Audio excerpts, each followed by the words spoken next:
Sunshine solar system Kankavli आकर्षक offers PM सौर घर योजना तसेच स्मार्ट सौर घर योजना अंतर्गत सबसिडीसह solar project sunshine solar system Chhatrapati Shivaji Maharaj चौक पंचायत समिती जवळ कणकवली। आजच संपर्क साधा आणि वीज बिलांची चिंता कायमची दूर करा।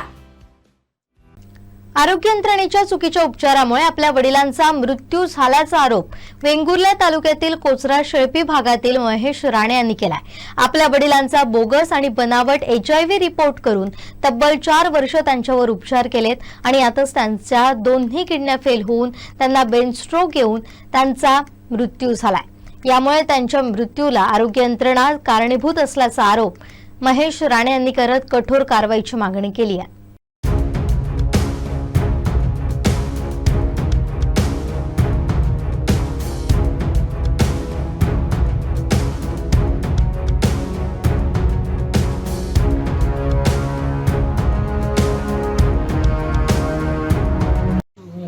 नमस्कार, माझं नाव महेश राणे। मी गाव महसूल सिरामोडी शेळपी गावामध्ये राहतो, वाडीमध्ये। आणि माझ्या वडिलांना 29 तारीखला आजारी होते आणि आजारपणात त्यांना आम्ही परत हॉस्पिटलला घेऊन गेलो कुडामध्ये आणि त्यांना 13 दिवस त्यांच्यावर उपचार सुरू होते आणि त्यातून मग काय त्यांच्या परिस्थितीमध्ये काय सुधारणा झाली नाही। मग तिथून आम्ही गोवा बांबोळी हॉस्पिटलला आम्ही त्यांना हलवलं आणि तिथे गोवा बांबोळी हॉस्पिटलला सुद्धा तिथे उपचार चालू झाले त्यांचे आणि 15 दिवसानंतर त्यांचं मृत्यू झाला त्यांचा। आणि मृत्यू झाल्यानंतर आम्हाला असं समजलं की त्यांचे जे आम्ही फाईल काढले त्याच्यामध्ये डॉक्टरांनी सांगितलं की त्यांच्या प्रचंड किडन्या फेल झालेल्या आहेत आणि त्यांचा ब्रेन स्ट्रोक बसला त्यांना, म्हणजे ब्रेन स्ट्रोकमुळे त्यांचा ह्याच्यामध्ये मृत्यू झाला। तर मग आम्ही किडन्या फेल झाल्या हे आम्हाला पटत नव्हतं, कारण त्यांना कुठल्याही प्रकारची व्यसनं किंवा कुठल्याही प्रकारचं हे नव्हतं, कुठल्याही प्रकारची व्यसनं नव्हती त्यांना।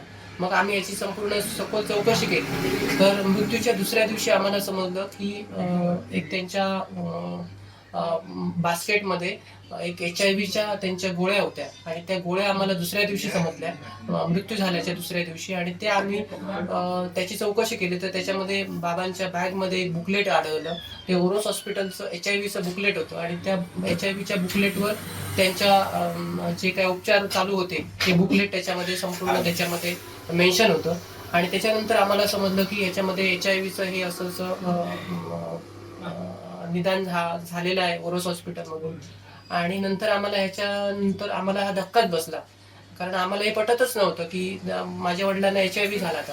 कारण परम हॉस्पिटलमध्ये 13 दिवस ॲडमिट राहिले होते ज्या ICU मध्ये, तर तिथे डॉक्टरांनी आम्हाला कुठलीच कल्पना दिली नाही की त्यांना HIV झाला असेल, आम्हाला काही हे विषय सांगितलं गेलं नाही। त्याच्यानंतर गोवा हॉस्पिटलमध्ये सुद्धा सरकारी गोवा बांबोळी हॉस्पिटलमध्ये सुद्धा डॉक्टरांनी आम्हाला सांगितलं नाही ते की HIV ग्रस्त पेशंट आहेत म्हणून।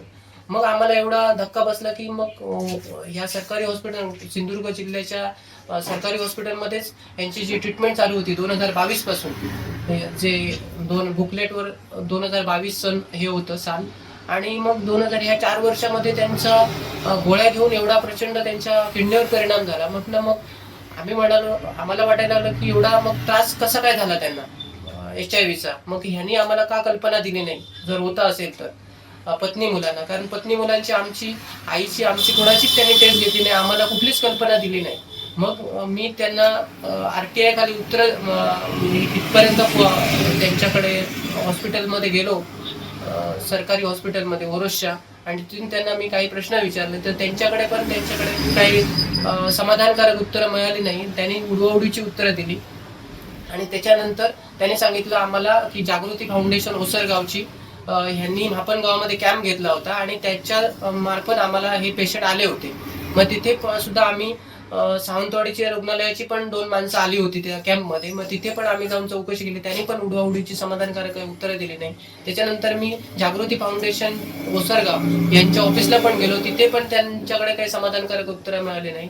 त्यांनी पण अशाच प्रकारची वायफळ काही उत्तर हे दिली आम्हाला सांगितलं आणि त्यांना एकच प्रश्न विचारला की आमच्या पत्नीला म्हणजे त्यांच्या पत्नीला जर HIV झाला असेल 2022 मध्ये, तर तुम्ही त्यांच्या पत्नीची तुम्ही टेस्ट घेतली का, तुम्ही तपासणी केली का? त्यांनी सांगितलं आम्हाला हे कंपल्शन नाहीये पत्नी मुलांची टेस्ट करण्याचा.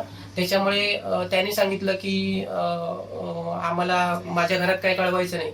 मग भले जर वडिलांनी जर माझ्या घरी सांगितलं नसेल, तर हे काम समुपदेशक किंवा डॉक्टरांनी आमच्या आईला आम्हाला त्यांना सांगण्याचं कर्तव्य होतं की त्याने सांगितलं पाहिजे, जेणेकरून आम्हाला समजलं असतं आणि आम्ही अन्य ठिकाणी त्यांची चौकशी करून किंवा त्यांच्यावर आम्ही जर HIV झाला असता तसा खरोखरच, तर आम्ही त्यांचे योग्य ती काळजी घेतली असती आणि आज माझे वडील आज हयात असले असते. आज ही गोष्ट अत्यंत दुर्दैवी झाली आणि त्या दुर्दैवी घटनेमध्ये माझ्या वडिलांचा मृत्यू झाला. ही एक आज फसवणूक झाली माझ्या वडिलांबाबतीत आणि ही फसवणूक इतर लोकांच्याही बाबतीत होऊ नये ही माझी हो. त्यांच्या ब्लड टेस्ट केल्या होत्या, परंतु HIVचं निदान झाल्याचं आम्हाला कोणताही त्यांनी सांगितलं नाही. HIV झाल्याचं असं ग्रस्त आहेत HIV मुळे असं कुठलंही आम्हाला हे जाणवलं नाही त्यांना. HIVचं बाबांचा 13/11/2025 ला मृत्यू झाला. 2025 ला तर मृत्यू झाल्याच्या दुसऱ्या दिवशी म्हणजे 14 तारीखला आम्हाला हे ज्यावेळी आम्ही टॅबलेट बघितले त्यांच्या एका बॅगमध्ये, त्यावेळी आम्हाला समजलं की HIVचे टॅबलेट होते आणि त्यांच्या बॅगमध्ये एक HIVचं बुकलेट होतं. या बुकलेटवरून आम्हाला लक्षात आलं की हे HIVचं बुकलेट की त्यांना HIVचं हे ओरोस हॉस्पिटलमधून त्यांच्यावर उपचार चालू होते. हो, आम्ही मग कुटुंबाने मी माझ्या आईने म्हणजे माझ्या बाबांची आई आहे आज हयात, त्यांची पण आम्ही तिघांनी पण टेस्ट करून घेतली, पत्नी मुलांनी आणि त्यांच्या आईंची आम्ही टेस्ट करून घेतले. प्रायव्हेट आणि सरकारी मध्ये पण आम्ही आमच्या स्वखर्चाने टेस्ट करून घेतले. मला निगेटिव्ह म्हणून आलेला आहे, रिपोर्ट आहे आमच्याकडे. आता तुमचं काय मागणी आहे याबाबत, तुम्ही काय केलं, तक्रार वगैरे केली? मी कालच जिल्हा पोलीस अधीक्षक यांच्याकडे आणि स्थानिक पोलीस स्टेशन निवती तसेच मी जिल्हाधिकाऱ्यांकडे मी लेखी तक्रार दिलेली आहे आणि पोलीस पण लेखी तक्रार हे तक्रार घेत नव्हते, परंतु मी लेखी तक्रार देऊन त्याची पोच घेतलेली आहे. हो, नक्कीच. माझ्या वडिलांना आमच्या जर HIV 2022 मध्ये जर त्यांनी घोषित केलं असेल, तर त्यांनी पत्नी मुलांना म्हणजे आम्हाला आणि माझ्या पत्नी मुलांना आईला आम्हाला त्यांनी कल्पना दिली असती, तर आम्ही त्यांचे उपचार अन्य ठिकाणी पण त्यांच्यावर उपचार घेतले असते जर, आणि ते कसे त्यांना चांगलं दीर्घायुष्य मिळालं असतं ह्या दृष्टीने आम्ही त्यांची काळजी घेतली असती. ह्याच्यामध्ये एक प्रकारे निष्काळजीपणा झाला कर्मचाऱ्यांचा आणि ह्याच्यामध्ये फसवणूक झाली. मला वाटतं जर असलं असतं तर त्यांनी आम्हाला सांगितलं असतं, खरोखरच जर असलं असतं तर HIV, कारण गव्हर्नमेंटच्या केंद्र शासनाच्या राज्य शासनाच्या निर्देशानुसार HIV ग्रस्त जर पेशंट घरात आढळला तर त्यांच्या जवळच्या पत्नी मुलांची टेस्ट करतात, कंपल्सरी करतात ही टेस्ट. परंतु जर आम्हाला जर कळालं असतं त्या टायमिंगला तर आम्ही योग्य ती खबरदारी घेतली असती, काळजी घेतली असती. आज आमच्या पण जीविताचा त्याच्यामुळे धोका निर्माण झालेला आहे आणि जर असलं असतं तर आम्हाला त्यांनी नक्कीच कळवलं असतं, परंतु हा बोगस आणि बनावट हे प्रकार फसवणुकीचा केला, त्याच्यामुळे आमच्यापर्यंत ही माहिती कळवली त्यांनी गेली नाही. हा आमचा एक आरोप आहे. हो, नक्कीच मला वाटतंय, कारण जर HIV असला असता तर त्यांनी आम्हाला नक्कीच कळवलं असतं त्या शासन स्तरावरून, परंतु आम्हाला शासन स्तरावरून वैद्यकीय कर्मचाऱ्यांनी अधिकाऱ्यांनी कुठल्याही प्रकारचा आम्हाला कल्पना दिलेली नाही. मग कशावर न होता त्यांना HIV हा आम्हाला प्रश्न उद्भवतो. ज्यावेळी तुमच्या बाबांचा मृत्यू झाला त्यावेळी तो मृत्यू कोणत्या कारणामुळे झाला, म्हणजे तुम्ही ऍडमिट केला होता त्यांना, त्याच्यानंतर कोणत्या कारणामुळे बाबांचा मृत्यू झाला? बाबांचा मृत्यू झाला मुख्य कारण म्हणजे त्यांच्या किडन्या फेलर झाल्या आणि मूत्राशयातून युरिन वगैरे प्रचंड प्रमाणात गेलं, त्यांचं किडन्या प्रचंड प्रमाणातच त्यांच्या फेल झाल्या होत्या. आणि दुसरी गोष्ट म्हणजे त्यांचा ब्रेन स्ट्रोक त्यांना बसला, प्रचंड मानसिक तणावामध्ये त्यांना ब्रेन स्ट्रोक बसला आणि असं आमच्या अहवालामध्ये त्यांनी आम्हाला दिलेलं आहे मृत्यूचं कारण. 2022 पासून तुम्ही म्हणताय त्यांच्यावर उपचार सुरू होते, तर असं मध्यंतरीच्या काळात कधी तुम्हाला जाणवलं का की बाबा आपल्यापासून काही लपवत आहेत किंवा बाबांकडे काही उपचार सुरू आहेत किंवा त्यांच्या तब्येतीमध्ये बिघाड झाला होता का? गेल्या वर्षी बाबांच्या तब्येतीमध्ये पोटात अचानक दुखायला लागलं आणि उलट्या व्हायला लागल्या, म्हणून बाबांनी मला सांगितलं की मला कसं तरीच होतंय, मला डॉक्टरकडे घेऊन चल. त्याच वेळी मी परब हॉस्पिटल कुडाळ येथे मी ऍडमिट केलं त्यांना. सकाळी ऍडमिट केलं आणि संध्याकाळी त्यांना डिस्चार्ज दिलं होतं. त्याच्यामध्ये सुद्धा त्या उपचारादरम्यान त्याच्यामध्ये 2-3 दिवस उलट्या होत होत्या त्यांच्या आणि पोटात प्रचंड आग होत होती असं त्यांनी कारण दिलं होतं. आणि युरिन वगैरे निघत होतं त्यांचं ह्याच्यातून, मूत्राशयातून, असं कारण दिलं होतं त्यांनी. परंतु त्याच्यानंतर ते बरे झाले. 1 वर्षापर्यंत मध्यंतरी काहीच त्यांचं हे नव्हतं, कुठलाच काम व्यवस्थित वगैरे करत होते घरी, शेतीची कामं सगळी व्यवस्थित नीटपणे करत होते, कोणताच आजार पण काहीच नव्हतं आजपर्यंत. त्यांना असं कधी जाणवलं नाही ते एवढ्या प्रचंड प्रमाणात आजारी पडले वगैरे.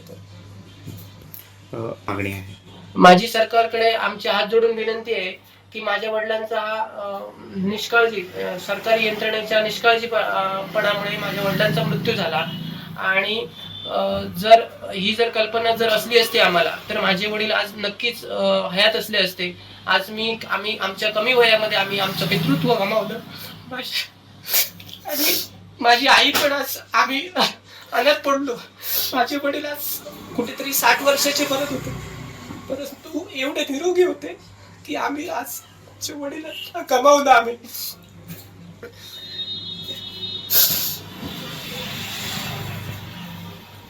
आणि माझी विनंती आहे सरकारकडे की असे ग्रामीण भागातले सर्वसामान्य लोक आहेत, गोरगरीब लोक आहेत, शेतकरी लोक आहेत, त्यांना HIV बद्दल फारसं नॉलेज नसतं.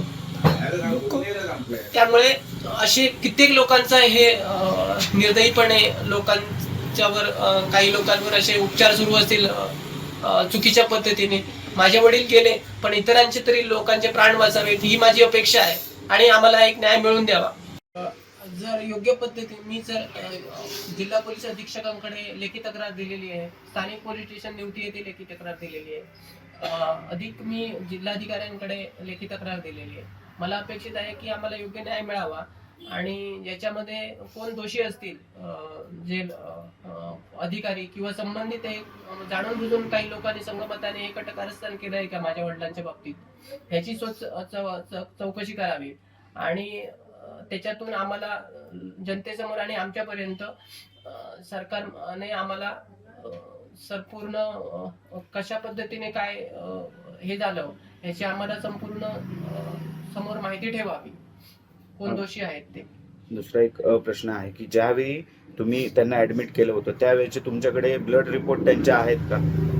परब आणि ज्यावेळी तुम्ही गोव्याला त्यांना ऍडमिट केलेलं होतं त्यांचे ब्लड रिपोर्ट त्यांनी आपल्या पद्धतीने जे ब्लड त्यांनी रिपोर्ट केलेले आहेत, रक्त तपासण्या केलेल्या आहेत, त्यांचे रिपोर्ट आमच्याकडे संपूर्ण आहेत. पण त्याच्यामध्ये HIV झालेला असा कुठेही उल्लेख नाही. HIV आहे किंवा नव्हता हे कुठेही उल्लेख नाही. ज्यावेळी 2022 मध्ये ज्यावेळी बाबांचे रिपोर्ट ब्लड केले गेलेले होते ज्या कॅम्पमध्ये, त्या कॅम्पचे रिपोर्ट तुम्हाला आढळलेत का?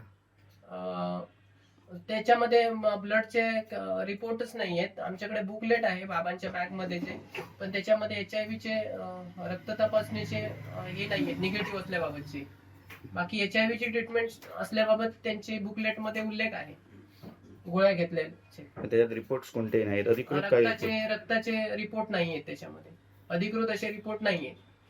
आणि हा कॅम्प कुठे घेण्यात आलेला होता आणि कोणामार्फत? कॅम्प हा म्हापणगावमध्ये ठाकूर डॉक्टरांच्या क्लिनिक मध्ये कॅम्प लावला होता. आणि हा जागृती फाउंडेशन तिथे कॅम्प मध्ये आले होते आणि त्यांनी घेतला होता. आणि त्या कॅम्प मध्ये सावंतवाडी उपरुग्णालयातले सोनसुरकर म्हणून हे व्यक्ती आले होते. त्यांनी स्वतः आपण सांगितलं की मी त्या कॅम्प मध्ये स्वतः आलो होतो. हा ठाकूर डॉक्टरांच्या क्लिनिक मध्ये कॅम्प झाला होता.